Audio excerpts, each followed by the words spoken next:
Hello. Hello पवन दास भाई साहब। सत्ताई सत्ताई मैं दिल्ली से सावित्री बोल रही हूँ। बोलिए। तो मैंने नामदान केंद्र से यहाँ से मुंडगा से नाम लिया था कब? 4 जून को। अच्छा। तो अब मैं भक्ति तो कर रही हूँ जैसे ही उन्होंने बताई, मतलब तीनों टाइम की आरती भी करती हूँ, मंत्र भी कर रही हूँ। अब उन्होंने 22 अप्रैल को सतनाम भी दिया है। तो मतलब कहने का मैं भक्ति कर रही हूँ, लेकिन मुझे कोई भी शरीर का जो कष्ट के लिए मैंने सोचा था और समझ में आया था ये भक्ति करी, तो मुझे कोई भी लाभ नहीं हो रहा उससे। मैं पैरों के दर्द से बहुत परेशान हूँ। मुझे सन 18 से परेशान हूँ, इतनी परेशान हूँ कि रोती रहती हूँ हर टाइम, लेकिन मेरे को इस भक्ति से भी कोई लाभ नहीं हो रहा है।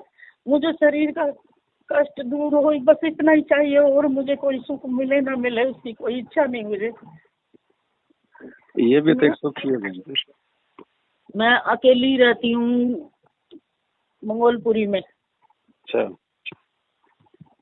अब मुझे क्या करना चाहिए जिससे कि मेरे शरीर का तो कष्ट दूर हो कम से कम। परमात्मा तो कष्ट दूर करने के लिए भक्ति देते हैं। भक्ति करते करते भी कष्ट दूर नहीं हो रहे हैं तो या तो कमी आप में है या फिर जहाँ से आपने नाम दीक्षा ली है उन लोगों में कमी है। दीदी मुझे तो समझ नहीं आ रहा, तो फिर मैं क्या करूँ? मर्यादा वगैरह सब निभा रही हो? हाँ मर्यादा मैं सब निभा रही हूँ। नहीं मैं कहीं जाती हूँ, नहीं किसी खाती, न कोई मंदिर जाती, न तीर्थ जाती हूँ, न किसी भी भंडारे का प्रसाद खाती हूँ, न कहीं मंदिर का प्रसाद खाती हूँ। मैं तो अपनी तरफ से पूरी तरह से निभा रही हूँ। परमात्मा को भोग लगाते हो? भोग तो मैं कभी कभी लगाती हूँ। जब से मैंने आपके 1-2 बार ये सुने हैं ना कि आपकी ये वीडियो देखी है, मुझे ज्यादा मोबाइल तो चलाना आता नहीं है, बस ऐसे ही तुम्हारी जो चला लेती हूँ। सत्संग में जरूर गुरुजी के डेली सुनती हूँ हमेशा। सत्संग तो मेरे को 4-5 साल हो गए सुनते हुए। जब कोरोना दिल्लियों में आया था तभी मैंने ऐसे अचानक मेरे को कोई किताब दे के गया था, तो किताब मेरे को काफी टाइम हो गया, ये ज्ञान गंगा, तो वो रखी रही कई सालों तक, ध्यान नहीं करी। एक दिन मैं ऐसे ही अकेली घर में उदास थी तो किताब मैंने उठा कर चलो मैं कैसे देखूं तो सही, फिर उसमें देखी तो उसमें ज्ञान थोड़ा मेरे को समझ में आया, तो फिर मैंने तभी से ही मैंने अपना मन से नियम निभाना शुरू कर दिया था। मैं तभी से ही बस वो मोबाइल के हिसाब से मैं आरती भी सब कुछ करती थी, नाम भी नहीं लिया था मैंने। के बाद फिर मैंने यहाँ से मुंडका से नाम लिया, जब पता करा मुझे नहीं मालूम था अब कहाँ से कैसे क्या नाम लेना होता है। जब फिर ये फोन करके पता लगा तो उन्होंने कहा कि मुंडका आ जाओ, वहाँ से नाम ले लो। वहाँ फिर नाम दीक्षा ली। तो मैं ज्यादा बार तो जाती नहीं क्यों, मेरे बच्ची नहीं है चलना ज्यादा। अच्छा एक बात बताओ आप। हाँ जी। आपको जब सतनाम मिला था, हाँ, तो सतनाम मिलने से पहले आपको सात संगति के वीडियो देखने को मिल गए थे क्या? ये आप ये नाम लेने से पहले? सतनाम लेने से पहले? नहीं मैं तो ज्यादातर सत्संग ही ज्यादा सुनती थी, मेरे को सारा दिन बस मैं तो सत्संग में ही ज्यादा मेरा मन लगता था। मैं ये कह रहा हूँ बहन जी, आपको सात संगति के वीडियो सतनाम लेने से पहले मिले थे या सतनाम लेने के बाद में सुनने को मिले? नहीं पहले भी मैंने देखे थे 1-2, लेकिन नाम लेने के बाद फिर मैं तो थोड़ा ज्यादा देखने तो लगी। आपने बहन जी आपने बहुत बड़ी आपने गलती करी। लेकिन इतना ज्ञान नहीं सुना था। आपको सतनाम नहीं लेना चाहिए था बहन जी। प्रथम नाम तक तो ठीक है, लेकिन सतनाम अगर आपको सच्चाई का पता हो गया था, सात संगति की वीडियो आप देख रही थी, उसके बाद भी आपने सतनाम जाकर ले लिया, ये आपकी सबसे बड़ी गलती है। क्योंकि यहाँ से सतनाम लेने के बाद में ना तो आपका प्रथम नाम काम करेगा और ना आपका सतनाम काम करेगा। तो मुझे तो जब से शुरू से ही नाम लिया, शुरू से ही तकलीफ है, तब से ही मैं तो परेशान हूँ। मेरे को तो शुरू से ही पहले नाम लिया तब से ही कोई लाभ नहीं। तकलीफ तो थी आपको, लेकिन परमात्मा आपको ठीक भी कर सकते थे बहन जी, ऐसी बड़ी बात नहीं थी।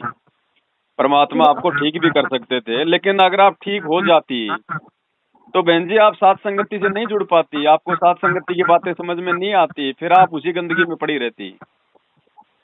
तो अब तो मेरा चलो मुझसे गलतियां हो ही गई है, तो अब मुझे कोई वो रास्ता बताओ जिससे कम से कम मेरा शरीर का तो कष्ट कट जाए, और चाहे मुझे कुछ सुख कष्ट नहीं तो मिले। सारे काटेगा परमात्मा। जब परमात्मा जन्म मरण का कष्ट काटने आया है तो क्या शरीर का नहीं काटेगा क्या?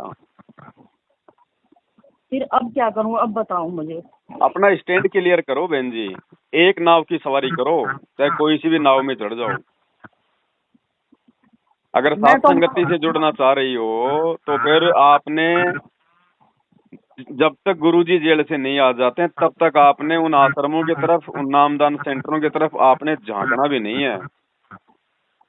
मैंने तो जब से साथ नाम लिया तब से तो मैं बिल्कुल ही नहीं जा रही, मेरी हिम्मत ही नहीं होती, पैरों से चला ही नहीं जाता मुझसे। हाँ, तो अब आप परमात्मा से जाने अनजाने की गलतियों की क्षमा याचना मांग के और सही प्रकार से अपनी भक्ति करो जो गुरुजी ने बताई है। डेली परमात्मा को भोग लगाओ। आप जी कभी कभी क्यों लगाती हो भोग, रोज लगाओ भगवान को। अब मैं अकेली घर में रहती हूँ, तकलीफ में ज्यादा रहती हूँ। अकेली आप भी तो खाती हो खाना, आप नहीं खाती क्या अकेली?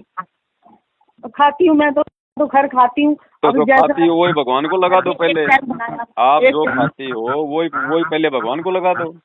तो मैं पहले बस जो फल फ्रूट खाती हूँ उसका ही भोग लगा देती हूँ। कभी जो ताजा खाना बनता है तो उसका भोग लगा देती हूँ। वैसे खाती जो भी हूँ तो उनको परमात्मा का नाम लेके ही तभी मैं खाती हूँ, कुछ भी खाती हूँ ऐसा तो। नहीं है, ऐसे भोग नहीं लगता कि परमात्मा का नाम लेके खा लिया। मालिक ने भोग की आरती दे रखी है ना, विधि से करो काम। छोटी आरती? छोटी आरती नहीं, भोग की आरती, भोग की आरती। आप तो अनदेव की आरती करती होंगे ना?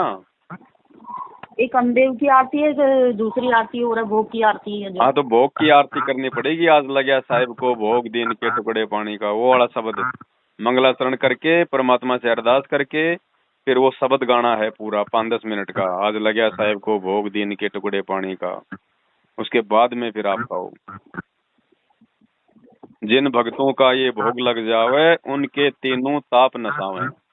उन्हीं के पाप कर्म कटेंगे बहन जी तेजी से, जो परमात्मा को भोग लगा के खाएंगे। क्योंकि भोग लगाने के बाद परमात्मा उस भोजन को अमृत बना देता है, उसको प्रसाद बना देता है, बाकी नहीं बनता। तो अनदेव की आरती और ये भोग की आरती जो उसमें के तो उसमें किताब में लिखी हुई है, वही बोल के वही उसी से भोग लगाना। हाँ, तो दोनों आरतियां बहन जी अलग अलग हैं। वो एक तो अनदेव की आरती है छोटी बड़ी, वो तो अलग है। हाँ, पहले तो अनदेव की आरती उसके है। बाद में फिर आता है कि परमात्मा को भोग लगाने की विधि। अच्छा। वो है भोग लगाने की आरती। तो उसमें अगर पूरी आरती नहीं कर सको, पूरी आरती तो वो कम से कम आधी पौन घंटे की है। अगर हाँ। पूरी आरती नहीं कर सको तो इतना जरूर करना है, भोग लगा के, मतलब जो भी आप जो बनाते हो घर में। और एक चीज का ध्यान रखना, गुरुजी को जो भोग लगेगा, जिस भी चीज का भोग लगेगा, वो केवल देसी घी में तैयार होनी चाहिए वो चीज। सब्जी का भोग लगाओगे, दाल का भोग लगाओगे तो वो भले ही चाहे आधा कटोरी सब्जी बनाओ, लेकिन वो देसी घी में बनेगी परमात्मा की। आप अपने लिए चाहे तेल में बना लो बाद में, कोई दिक्कत नहीं, लेकिन परमात्मा को देसी घी के भंडारे का ही भोग लगेगा। मेरा तो भाई साहब खाना भी ऐसा होता है कि एक टाइम बना लिया, 2-2 3-3 टाइम चलता है, क्योंकि मुझसे नहीं हो पाता है। हाँ, तो कोई दिक्कत नहीं। जब आप नया खाना बनाओ उस समय भोग लगा दो गुरुजी को। मतलब जब ताजा भोजन बनाऊं तभी भोग लगा दूं। अब जैसे ताजा का ही भोग लगेगा। बाकी अगर आप बीच में कोई फल फ्रूट खाती हो तो फल फ्रूट का भोग लगा लो मालिक को।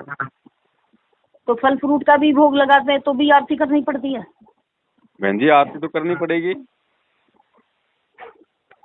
हाँ, तो मुझे इतना नहीं मालूम है ना, तो इसलिए आपसे पूछ रही हूँ। भाई बिना आरती की वो कैसे होगा बताओ? अब बच्चे स्कूल जाते हैं तो रोज ही तो प्रार्थना करनी पड़ती है। ये तो ठीक है। तो खाना खाएंगे तो उससे पहले आरती तो करनी पड़ेगी, नहीं फिर वो प्रसाद कैसे बनेगा? ऐसे तो हम पहले ना खा रहे थे। तो इससे क्या होता है ना बहन, हमारे जो पाप कर्म होते हैं वो तेजी से कटते हैं। तो थोड़ा विधि से काम करोगे ना तो परमात्मा उस चीज का जल्दी लाभ देगा। अब एक तो आप किसी पेड़ को कुल्हाड़ी के पिछले हिस्से से काटो और एक जो पहना हिस्सा उधर से काटो, तो है तो कुल्हाड़ी काट तो आप जी कुल्हाड़ी से रहे हो, लेकिन अगर विधि से काटोगे तो कटेगा ना पेड़। जी। परमात्मा को भोग लगाओ। जब भी आप अपना ताजा भंडारा बनाओ या कोई फल फ्रूट है, पहले अपने मालिक को छोटी भोग की आरती के साथ भोग लगा लो, उसके बाद आप खाओ। समय पे अपनी तीनों आरती करो मालिक की। आपको जो मंत्र मिला हुआ है उन मंत्रों का आप जैसा मालिक ने बताया वैसा उनका जाप करो और मर्यादा निभाओ। फिर क्यों नहीं लाभ देगा परमात्मा? अगर उसके बाद भी लाभ नहीं मिल रहा तो फिर तो परमात्मा गलत हो जाएगा ना, और परमात्मा गलत हो नहीं सकता बहन जी। तो गलती कहीं न कहीं हमारी हो रही है। हो सकता मेरी कोई गलती हो। पहले तो आप जल्दबाजी में जुड़ी ऐसे लोगों के साथ में गई, जो लोग खुद ही मर्यादा में नहीं है, वो तुम्हारे को कहाँ से लाभ दे देंगे? अब वही हो गया ना, जो चीज समझ में नहीं आवे, पता नहीं, तो वो तो एक तरह की भेड़ चाल होगी, जैसे भाई सब चल रहे। भेड़ चाल ही है और क्या है उनकी। दुनिया तो मरने को तैयार हो रही है, ये मुंडका में आश्रम ठोक रहे हैं। क्या मतलब है? ये समय भक्तों का पत्थरों में पैसा बर्बाद करने का या फिर अपनी भक्ति करने का है? भक्ति करो, सबके घर में आश्रम है, सबके घर पे परमात्मा है, क्यों दुनिया को मूर्ख बना रहे हैं? आश्रम खोल लो, आश्रम खोल लो। 2-3 बार गई हूँ, उसके बाद तो मैं गई नहीं, ना मुझसे जाया ही नहीं जाता, पैरों से इतनी मोहताज हूँ मैं। हाँ तो कोई बात नहीं, जैसा भी है आप अपनी सही प्रकार से मालिक से जाने अनजाने की गलतियों की क्षमा याचना करके और सही तरीके से जुड़ो बहन जी, सही प्रकार से। और और आपके घर में फोटो ये दाढ़ी मूछ वाले कबीर जी की, गरीबदास जी की, दादा गुरु की, इनकी कोई फोटो थोड़ी है। नहीं, मैंने सिर्फ अपने मंदिर में एक फोटो गुरु जी की लगा रखी है, बाकी किसी की नहीं लगा रखी। मेरे घर में ना किसी देवी देवताओं की मूर्ति है, किसी की मूर्ति मेरे घर के अंदर नहीं है। नहीं, देवी देवताओं की तो नहीं होंगी, वो तो मान ली बात आपकी, लेकिन अपने पंथ में भी तो काफी देवी देवता हैं गुरु जी के अलावा। गरीबदास जी, दादा गुरु जी, पंडित चिदानंद जी, आश्रम में मिलती है ना 5-5 फोटोएं आती हैं एक साथ। नहीं, मैंने वो फोटो नहीं लगा रखी मंदिर में, सिर्फ मैं तो एक गुरु जी की फोटो लाई थी और वो ही लगाई है मैंने। बाकी और जो 4-5 फोटो उसमें गुरु जी वो देते हैं, मैंने वो फोटो नहीं लगाई, वो मैंने एक तरफ रख दी। हाँ तो वो ध्यान रखना उनका, वो दाढ़ी मूछ वाली फोटो नहीं होनी चाहिए गुरु जी की फोटो के साथ में। उसकी भक्ति नहीं करती हूँ मैं, सिर्फ गुरु जी की एक फोटो रख रखी है मंदिर में, उसी की भक्ति करती हूँ, बस उसी की जोत जलाती हूँ, देसी घी की, तीनों टाइम। हाँ तो अब आप सही प्रकार से ना, आप सही प्रकार से एक बार परमात्मा से माफी मांग के, और कि परमात्मा मैं साथ संगति से जुड़ चुकी हूँ, अब जब तक आप नहीं आओगे तब तक मैं किसी भी आश्रम में नहीं जाऊंगी, किसी को भी कोई दान धर्म नहीं करूंगी, है जो भी मुझे निकालना होगा मैं निकाल के रख लूंगी आपके नाम पे। जब आप आओगे तो मैं आपको दूंगी, और बाकी आप सही प्रकार से अपना रहो, मालिक को भोग लगाओ। फिर देखते हैं मालिक कैसे नहीं सुनता बहन जी। सुनेगा भगवान, उसका तो नियम है, रूल है उसका। ठीक है, मैं अब आगे से ऐसे ही करूंगी। मैं तो परमात्मा के नाम के जो कुछ पैसे भी निकालती वो भी मेरे रखे हुए हैं, मैं वो आश्रम में वो भी नहीं देने जाती हूँ मैं। मत दे देना भूल के, नहीं तो सारी आपत्तियां फिर आ जाएंगी। मैंने एक डब्बे में रख रखे हैं गुरु जी के नाम के जब गुरु जी आएंगे तभी मैं उनको क्या नाम उनके दर्शन चरणों में हाँ ठीक है, समर्पित करूंगी। मालिक को दे देना है तब परमात्मा। ठीक है, ठीक है बहन जी, ठीक है,